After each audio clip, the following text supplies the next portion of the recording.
Hello and welcome everyone. I hope you're all having a great day today. If you clicked on this video, you're here for one reason and one reason only, and that's to absolutely oonga boonga through every single enemy and boss in this game.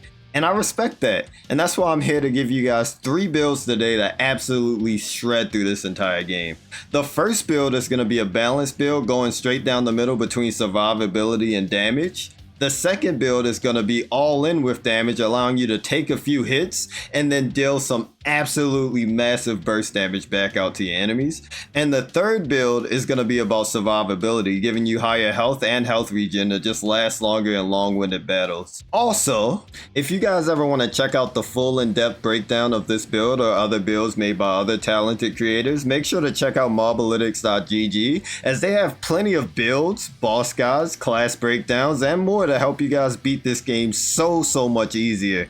But with that being said and done, let's get into build number 1. So starting off with our first relic, we're going to be using the besmirched frame. You'll be able to get this from the jar merchant after unlocking the Duchess as a playable character, and I find this thing to be better than the torn braid right here. The reason being, you actually get a higher attack power bonus after you receive a hit, and the conditions to activate this one is whenever you take any form of damage, whereas for the torn braid, you only get it when you're using your character skill, and you still get a higher attack power once you use the besmirched frame. So I find it to be all around better, but you could use either or, it doesn't really matter, it's up to you.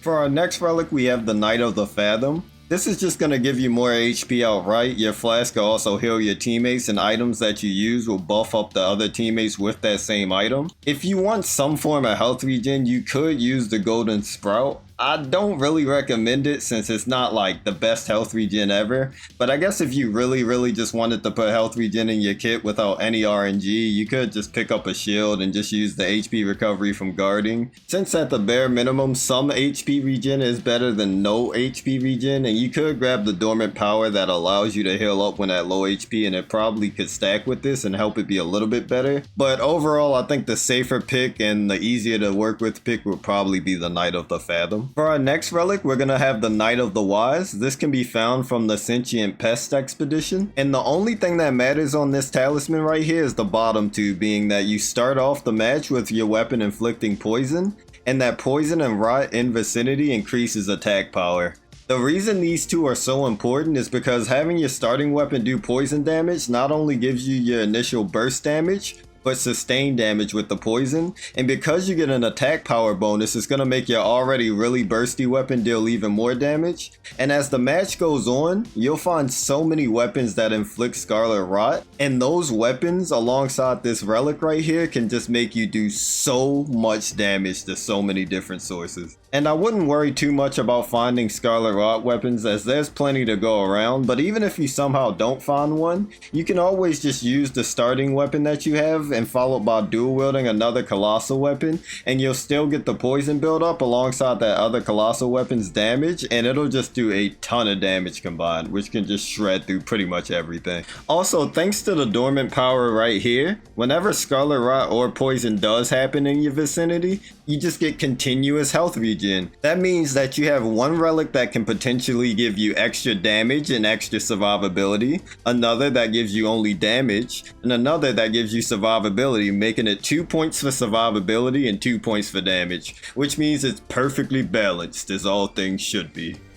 Alright, I'm sorry. For build number 2 here, you can't even make this build unless you've defeated 7 Night Lords, which if you haven't, I mean, that's perfectly fair, right? That's understandable. But I would recommend going to build number 3 in this video, which is going to be more built around survivability, and it has incredibly low requirements to make happen. But if you have defeated 7 Night Lords and you want a damage build for this character that takes no luck involved, you're going to want to get the Giant's Cradle Grail from the Jar Merchant after you have defeated 7 Night Lords, and this thing is going to go all in with damage. For this build, these 2 relics are going to look pretty familiar. It's the Torn Braided Cord and the Besmirched Frame. You get the Torn Braided Cord by just progressing far enough into the Raider's questline, but basically, once you take damage while doing your character skill, you get an attack power bonus and a stamina bonus, and just by wearing this thing you get +3 strength.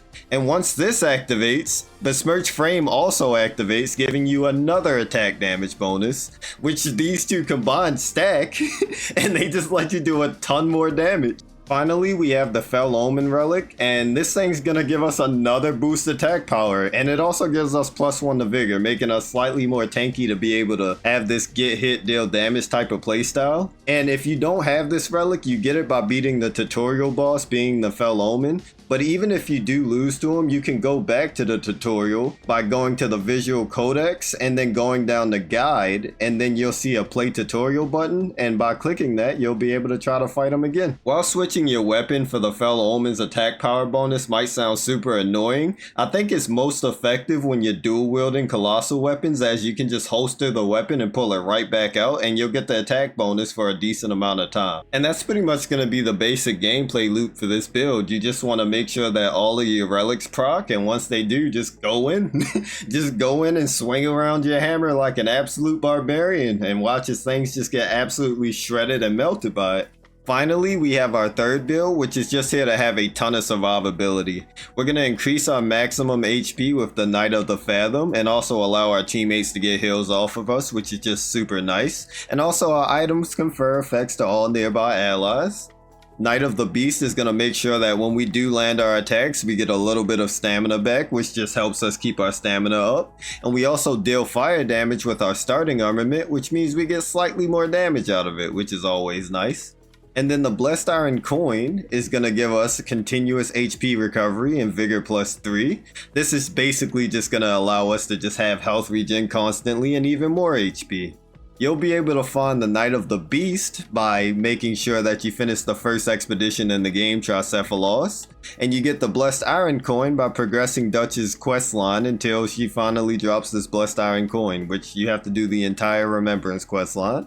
But once you do, you got it. While yes, this build is absolutely simple, it's simple but effective. What it does right is just make sure that you live longer and that you have health regen and stam regen. And these things can be all the difference in fights that just get drawn out, and it can just help you save enough flask or have just enough stamina to get out the way, or have more heals to deal with bosses that are just taking you the distance. I find it to be extremely beginner friendly, and it can just be super nice for resource efficiency. That is gonna do it for the builds, but I do have a few tips that are really handy and that I've learned while playing this character that could possibly help you guys out during your run. Tip number 1 is to pick up great bows. They all have strength scaling, and you have very high strength, so you'll still be able to get some pretty decent range damage out.